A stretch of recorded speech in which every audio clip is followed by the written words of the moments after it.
मुस्लिम सेवा संगठन ने प्रदेश में मस्जिदों के खिलाफ सिलेक्टिव कार्यवाही का सरकार पर आरोप लगाया। देहरादून में मुस्लिम सेवा संगठन ने डीएम कार्यालय का घेराव कर नाराजगी जताई और बराबरी की मांग की। संगठन के अध्यक्ष नईम कुरैशी ने कहा कि सुप्रीम कोर्ट के आदेश का हवाला देकर सिर्फ मस्जिदों से लाउड स्पीकर हटाए जा रहे हैं। उनका कहना है कि कानून सभी धर्मस्थलों पर समान रूप से लागू होना चाहिए। नईम कुरैशी ने कहा कि हिंदुस्तान के अंदर कानून नाम की चीज बची नहीं, लोकतंत्र संविधान सिर्फ किताबों में रह गया। सुप्रीम कोर्ट के दिशा निर्देशों का हवाला देकर सिर्फ मस्जिद से ही स्पीकरों को उतरवाना ये दर्शाता है कहीं न कहीं सरकार केवल एक मजहब को टारगेट करके अपनी राजनीतिक रोटियां सेकने का काम कर रही है। अगर प्रशासन को कार्यवाही करनी है तो उनको चाहिए कि वो सारे मजहबी मकाम पर एक तरह से एक्शन ले। देहरादून से अभिषेक की रिपोर्ट। देखिए, ऐसा लगता है कि हिंदुस्तान के अंदर कानून नाम की चीज़ बची नहीं है। लोकतंत्र संविधान सिर्फ किताबों में रह गया है।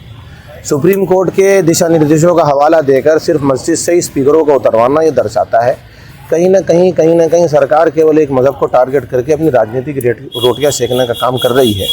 और शायद उनको ऐसा लगता है इस नफ़रत के बल पर वो बार बार सरकारों में आ जाएंगे।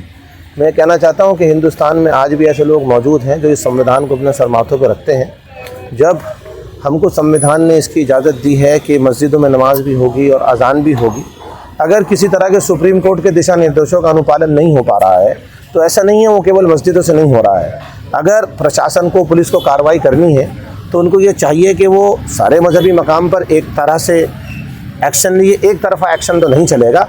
इसी के विरोध में हम यहाँ डीएम कार्यालय पे एकत्र हुए हैं और यही हमारी मांग है कि पब्लिक एड्रेस सिस्टम जो मानकों के अनुसार मस्जिदों में चलाए जा रहे थे वो चलाए जाएं।